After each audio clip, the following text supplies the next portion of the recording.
isi dutuyemo ifite amateka. I have a dream that one day this nation will rise up and live out the true meaning of its creed. Live together in harmony and with equal opportunity. Yuzuye amayobera, udushya n'ibitangaza. Tumenye impamvu zo kubaho kwacu, dusobanukirwa amateka duhereye ku mateka y'u Rwanda. Ntucikwe n'ikiganiro umurage n'amateka. Jado Dukuze. Buri wa kane guhera saa 9 z'ijoro no ku wa gatandatu guhera saa 9 za mu gitondo kuri Radio 10. Umurage n'amateka. Allahu Akbar. Allahu Akbar. Allahu Akbar. Abavandimwe b'abanzi ubundi bagaragara mu mafilime cyangwa se mu bitabo by'inkuru ndende, gusa kuri ino ncuro byabaye impamo ndetse bahurira imahanga mu gihugu kigeze kwigarurira ubwoko bw'Imana nyuma yo guhigika Babiloni. Muri iki gihugu ni ibihanganye bibiri byisanze bihanganye hagati yabyo ku buryo butaziguye ndetse bigahangana n'umwanzi umwe ku buryo buziguye. Byibura ibihugu 10 bikomeye byisanze muri iyi ntambara irimo ibice bitatu, byose bishaka kwigarurira iki gihugu kiri ku nyanja Mediterane, inafite ikivuze kuri benshi.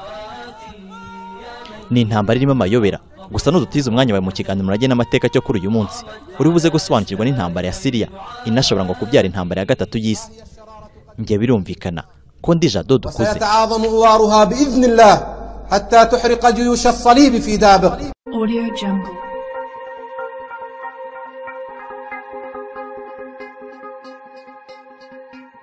Urakoze gutega amatwi iki kiganiro. Syria irazwi cyane mu mateka, dore ko abanyasiri ba kera ndetse bafatanyije n'ubwami bwa Babiloni bari mu basenye ingoma y'Abaheburayo ni imbere yo guhigirwa na Alexandre Mukuru n'Abagereki. Aba cyo kimwe n'ibihugu byo mu burasirazuba bwo hagati byaje kwigarurirwa mu nkubiri y'Abarabu mu mwaka wa 1800.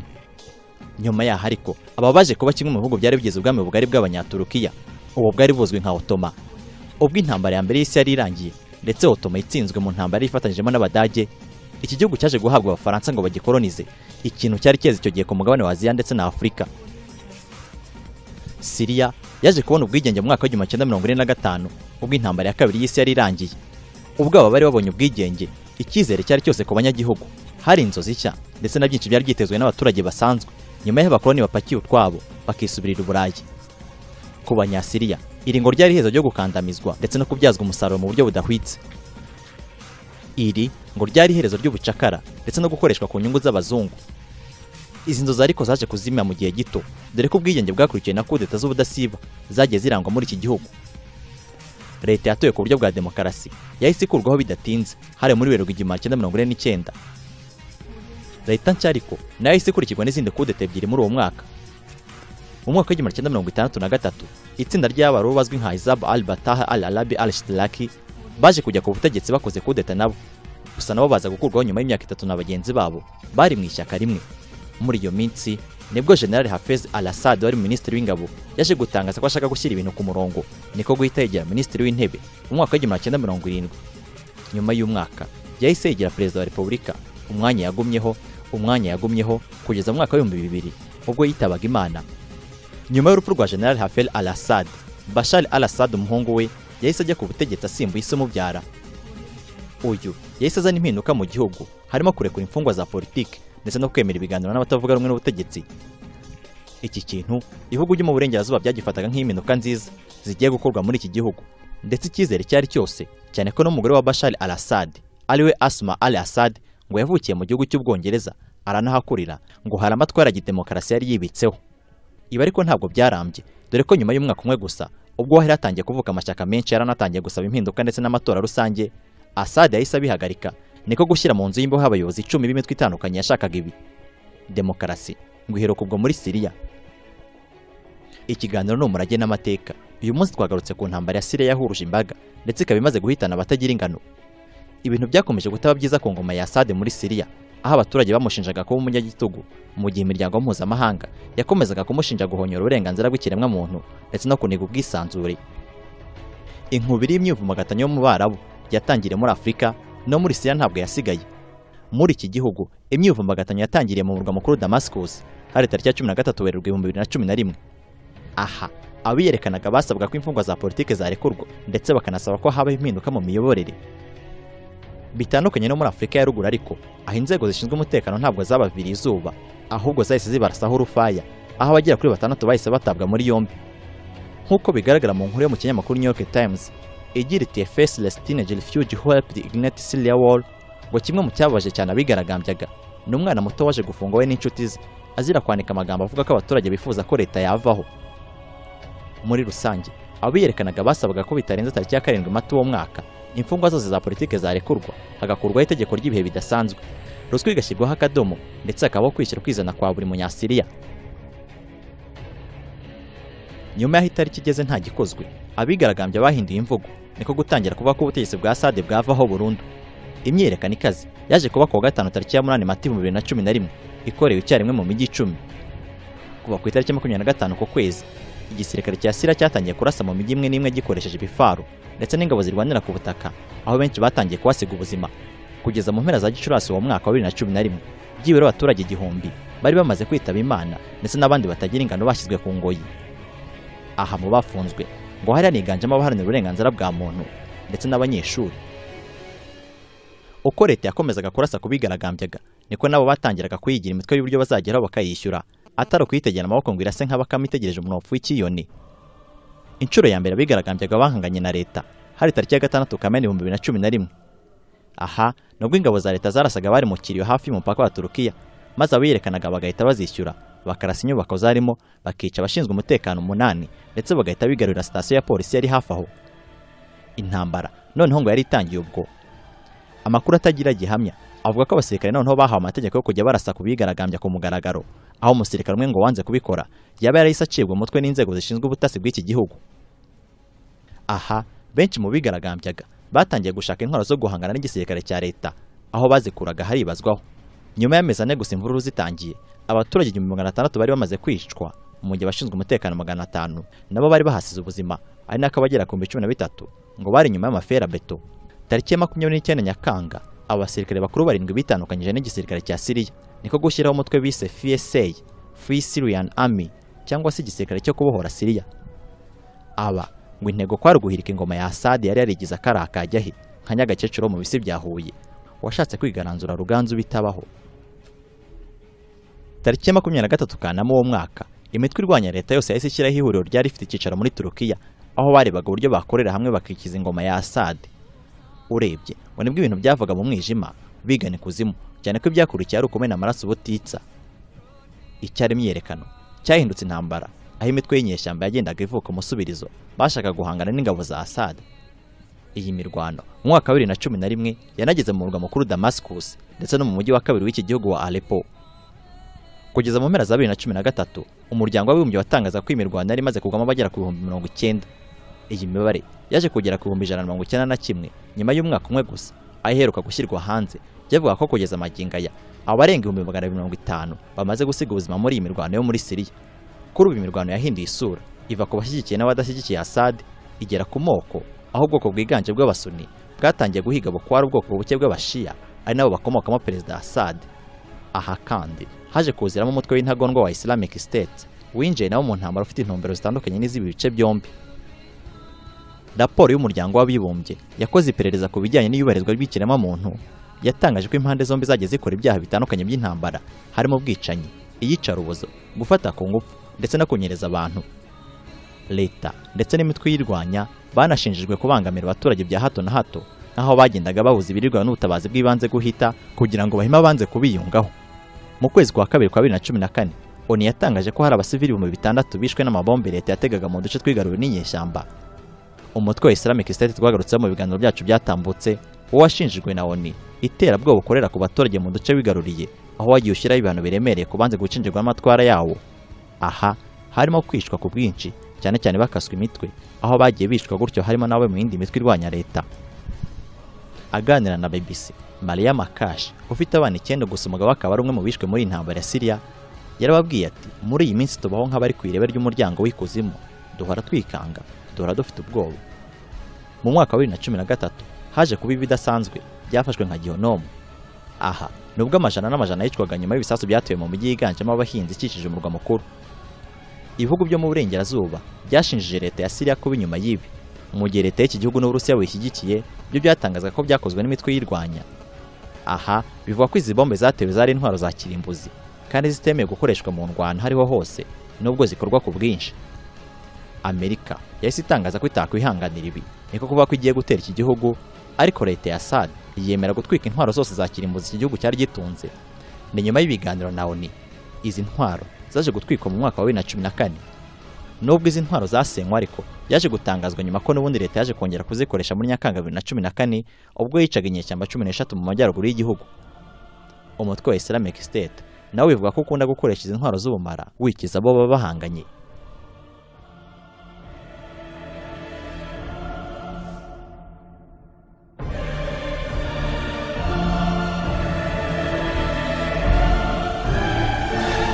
Uracyakurikirana umurage n'amateka, turi kugaruka ku ntambara ya Syria. Benshi bavuga ko ishobora no kubyara intambara ya gatatu y'isi niba nta gikozwe vuba, amazi atari yarenga inkombe.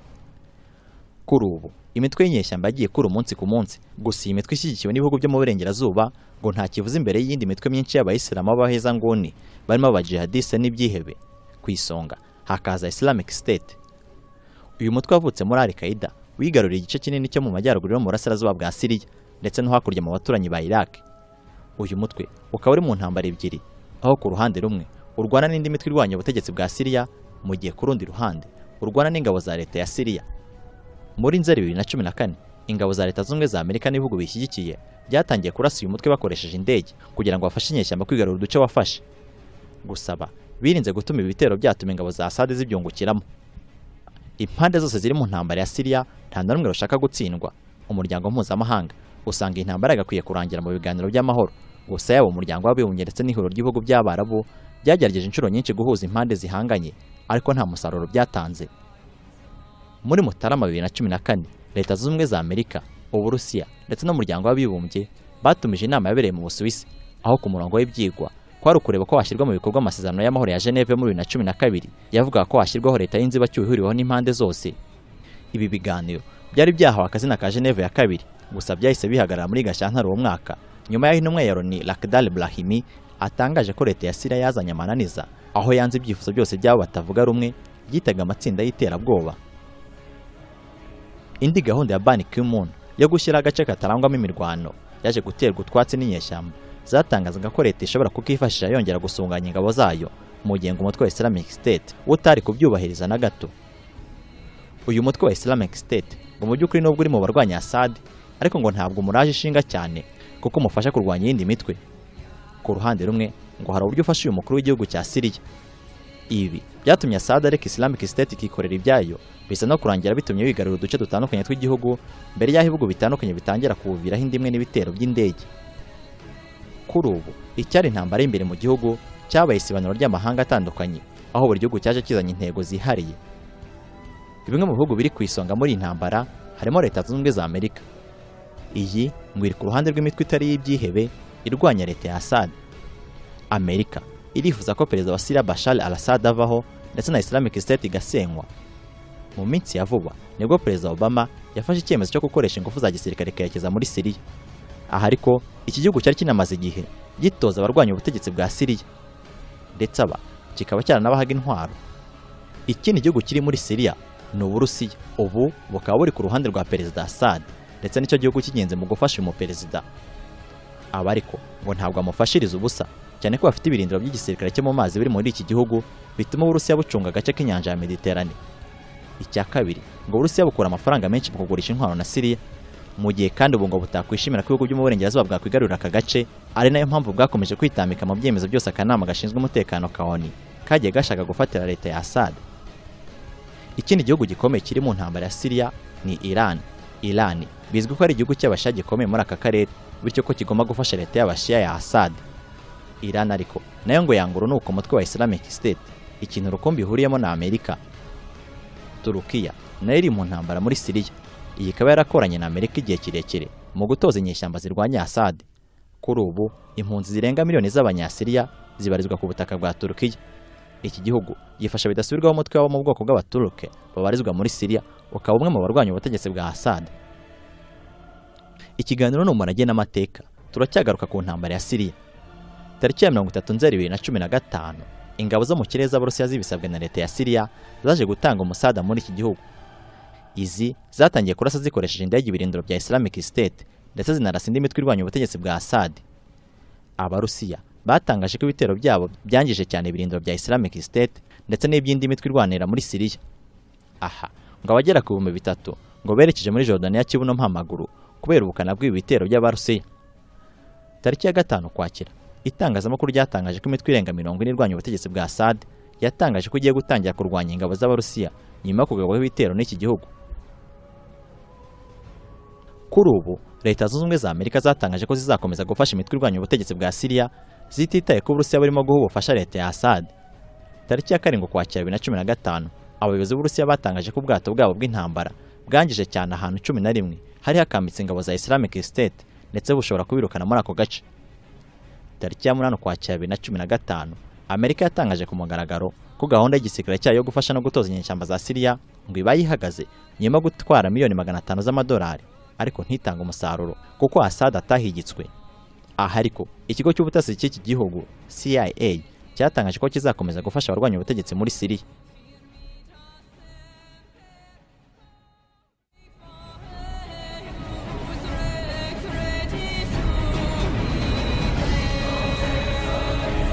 Muri uko kwezi kwa 10 nibwo leta y'Ubufaransa yatangiye kurasa ku mutwe wa Islamic State muri Syria.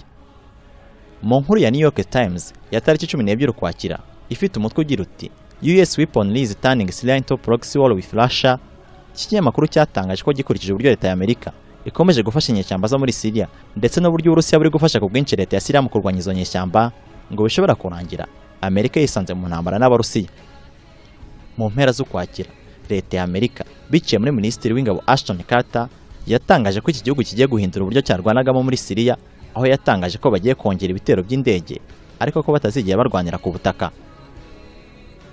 Ibiganiro by'amahoro bya tariki ya 30 Ukwakira nta kintu byagezeho, dore ko ibihugu nka Leta Zunze Ubumwe za Amerika, Iran, Turukiya, Arabia Saudite n'Uburusiya bitigeze bihuriza ku kazoza ka Perezida Assad.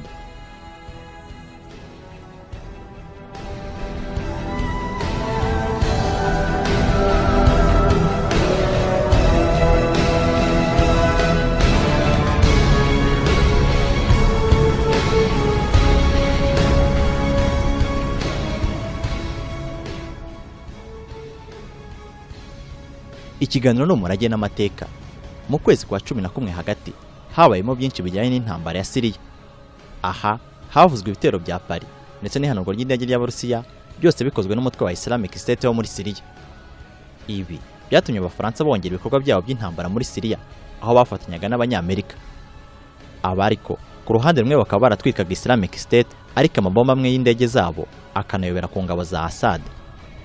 Leta y'Uburusiya yanenze cyane Abafaransa, aho yatangaje ko ibihugu byo mu burengerazuba bidashaka gukorana nayo ngo barwanye Islamic State, gusa ibihugu bigashinja Uburusiya gushaka kurwanya indi mitwe itari ibyihebe irwanya ubutegetsi bwa Assad. Perezida wa Syria nawe yaje kunenga cyane Abafaransa ndetse n'ibihugu byo mu burengerazuba, aho yavuze ko kuba Abafaransa barafashaga imitwe irwanya ubutegetsi bwa Syria wari cyo cyatumye Islamic State bibasira. Tariki ya 19 Ugushyingo, Perezida Obama yongeye gusaba yinginga Perezida Assad gutanga imihoho ndetse abwira Iran n'Uburusiya ko bashatse barekeraho gufasha iki gihugu. Tariki ya 24 Ugushyingo, Turukiya yaje kurasa indege y'Abarusiya yishinja kuvogera ikirere cyayo, gusa amakuru amwe akavuga ko iyi ndege yashakaga kurasa inyeshyamba zirwanya ubutegetsi bwa Syria kandi zishyigikiwe na Turukiya. Tariki ya 2 ku kwezi k'Ukuboza, leta y'Ubwongereza yatangaje ko yongereye akazi k'indege zabo z'intambara ziri muri Iraq, aho zagombaga kujya gufasha muri Syria zikatwika. Izi ziyongeraga ku za Amerika n'iz'Abafaransa, tutibagiwe n'iza Turukiya. Kuri uwo munsi zahise zitangira akazi. Muri rusange urebye neza, indege z'Abanyamerika, Abongereza n'Abafaransa ziri muri Syria ngo zirasa Islamic State, gusa birazwi ko ibihugu bishyigikiye imitwe irwanya ubutegetsi bwa Syria. Indege z'Abarusiya nazo ziri muri Syria mu kurwanya Islamic State, ariko birazwi ko iki gihugu gishyigikiye leta ya Assad. Ese Islamic State niramuka itsinzwe burundu, maze izindi nyeshyamba zishyigikiwe n'ibihugu byo mu burengerazuba zigashaka gutera Abarusiya bafasha Assad, hazacura iki? Icyo sinakimenya. Icyo nzi cyo ni uko iri ari iherezo ry'ikiganiro murage n'amateka cyo kuri uyu munsi. Ikiganiro nk'iki ugikurikirana buri wa 4 saa 9 z'umugoroba no ku wa 6 saa 9 n'igice za mu gitondo. Uramutse waracitswe n'ibiganiro byatambutse, wabisanga kuri internet wanditsemo wa eshatu /soundcloud.com ugashakamo umurage n'amateka. Ni radio disaroteza amatwi, ngende Jado Dukuze. Iyi si dutuyemo ifite amateka. I have a dream that one day this nation will rise up and live out the true meaning of its creed. Live together in harmony and with equal opportunity. Yuzuye amayobera, udushya n'ibitangaza. Tumenye impamvu zo kubaho kwacu, dusobanukirwa amateka, duhereye ku mateka y'u Rwanda. Ntucikwe n'ikiganiro umurage n'amateka. Jado Dukuze. Buri wa kane guhera saa 9 z'ijoro no ku wa gatandatu guhera saa 9 za mu gitondo kuri Radio 10.